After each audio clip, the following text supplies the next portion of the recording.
Hey guys, welcome back to my channel. So, occasionally I like to buy worms from people and I like to unbox them and just see what happens. I've had good experiences and I've had bad experiences. So, I'm going to open up a package I got and we're going to do this together. And I haven't seen them yet. So, let's see what they look like. So let me get the package and we're gonna do this. So anytime I unbox worms of any kind, I always start with an empty container. I don't put them directly in my bin because I'm not sure what I'm getting here. So that's what I do, just to be on the safe side. I don't see any escapees in the box. So let's see. Let's see what I got here. You know, sometimes it's a surprise. I did a series one time on worms I would spontaneously buy on eBay just to test it out. I called them my eBay adventures. And guys, one time I got worms sent to me in a PVC pipe that came from Alaska. Scared the crap out of me. I thought it was a bomb, I swear. But, you know, they arrived. They arrived intact and they were funny and they were fine. And so I'll see if I can find that video. I'll link it and show you guys. All right. Make sure I didn't miss any. Oof. Worms are shipped in peat moss, so peat moss is very powdery. Oh wow, look. Oh, I love them. Look at that. They look good. They don't smell bad. Oh, they're beautiful. They're young, but they're great. And, you know, it doesn't matter that they're young. They fatten up. It's fine. Oh, they look good. So can you guess what these are? They're red wigglers. So worms dehydrate a little bit on their journey, no matter who sells them, no matter who packs them. That's just how it is. So before I put these in the bin, maybe I like to wet them down a little bit just so they rehydrate because, you know, they've been in the mail for about 3 days. These worms were shipped priority and look at them, they're beautiful. So they need to plump up a little bit. But they're not super dry either. They're very, very nice. Very nice. I ordered about 4 pounds. Give or take. You know, when I used to sift all of this and weigh it and make sure, I just don't do that anymore.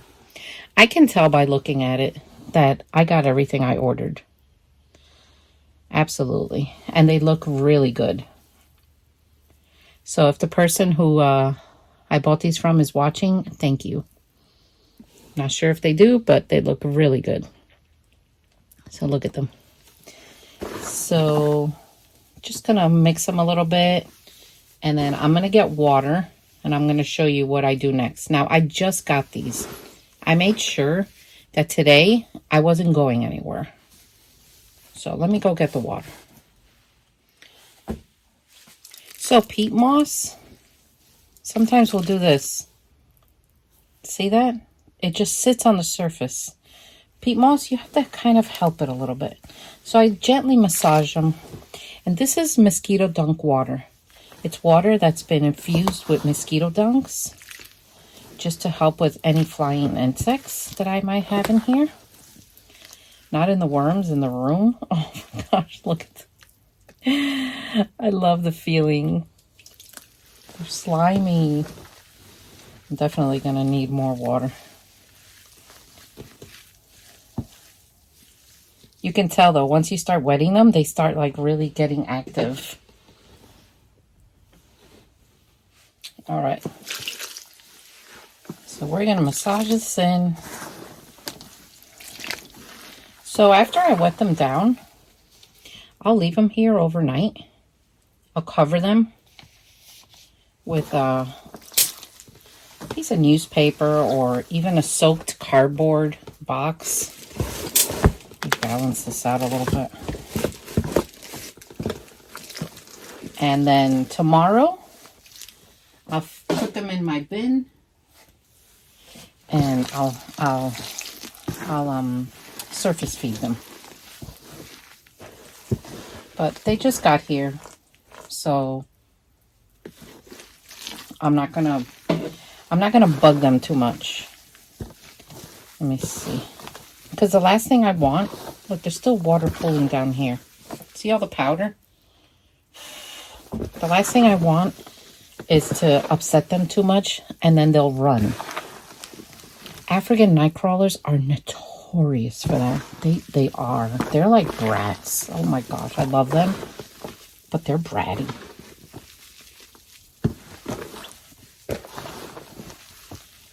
These look good. I'm pleased with my purchase. So what I'll do is I'll divide these up into different bins, and I'll also add these to the Woodstock starter colony just to replenish it, especially since I'm selling so much of it. By the way, if you want a starter colony, you gotta go to the website and get them. Once they're gone until, you know, I get them again. And sometimes that takes a little bit.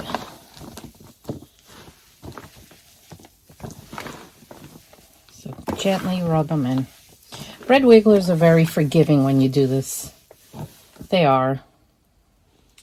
African night crawlers are the worst ones to me. And then you got your European night crawlers. They're like middle of the road. Depends. Sometimes they can be a pain, sometimes they're not. But they withstand cold, I'll tell you that. I bought European night crawlers one time, and it was 10 degrees here, and the seller's like, "You sure you want me to ship them?" I said, "Yeah, let's take a chance. If they die, it'll be on me." He's like, "All right." And guys, they arrived frozen in a block of ice, and I thought, oh man, for sure they're gone. But you know, I put them in one of these things, and I started pouring warm water over them and defrosting them. And within 2 or 3 hours, they started moving and they came back. I couldn't believe it. I was like, yes, that proves my theory that they can withstand colder weather than we actually talk about out there.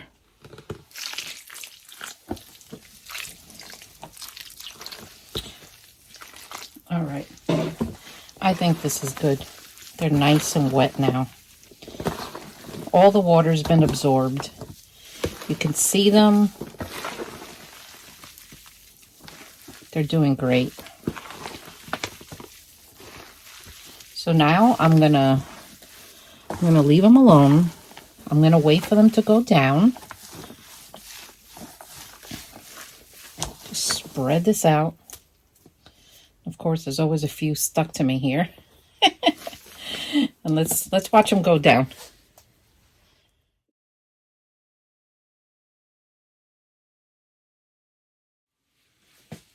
All right, guys. Hope you enjoyed that. I'm going to surface feed them because I'm sure they're hungry from their journey. I'm going to cover them. And then tomorrow, I'll deal with them. Just give them a day to settle down. Hope you enjoyed this video.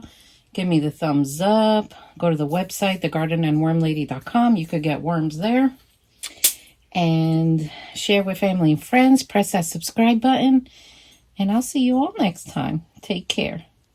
Oh, this little baby right here. He's so cute. So cute. He's so little. I love when they're little.